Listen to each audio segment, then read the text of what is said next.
Assalamualaikum dostlar. Bugün бұйырса Pindo'da қазақстанский адрес тіркеуді үйренеміз. Pindo'da кіреміз. Осы жерді басамыз.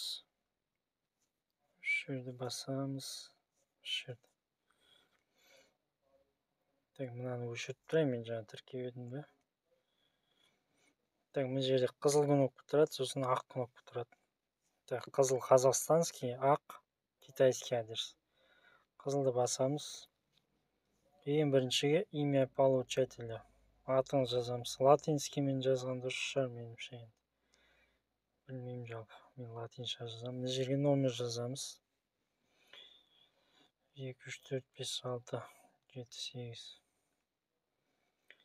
Мына жерге үшіншісіне облыс таңдаймыз. Маңғыстау облыс. Мына жерде тауып аласыз енді өзіңіздің район, жаңа село дегенді да. Менде мына Ақтау мына жақта тұр. Менікі негізі Басқұдық. Мына ішінде Басқұдық жоқ екен. Соған жақын таңдаймын, Ақтау. Мына жерге төртіншіге толық адрес жазамыз ғой. Маңғыстау.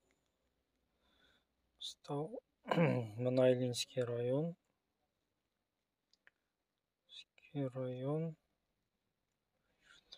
Село Басқұдық.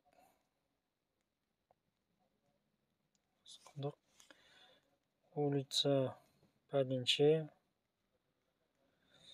1-1. Мысалы да. Осылай жазамыз жалпы. Бесіншіге почтовый индекс. Мына 130.000 бұл Ақтаудың индексі.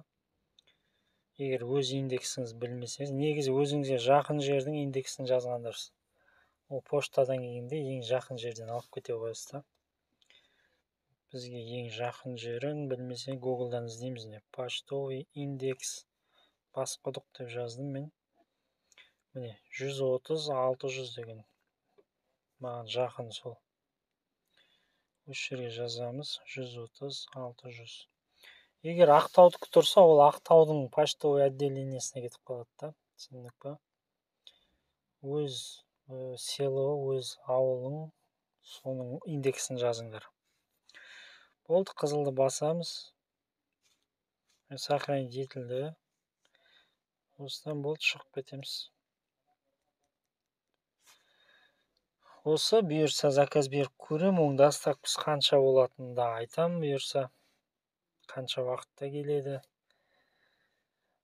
Бұйырса салып отырам ғой тағы. Келген кезде тағы бір саларым. Ассалаумалейкум. Тағы бір айтып кететін зат, мына птичка да. Мына птичка қайда тұрса, соған кетеді ғой. Соны ұмытпаңдар да. Мысалы, мына қазақстанский қойсаңыз, Қазақстан кетеді, китайский қойсаңдар, китайский кетеді.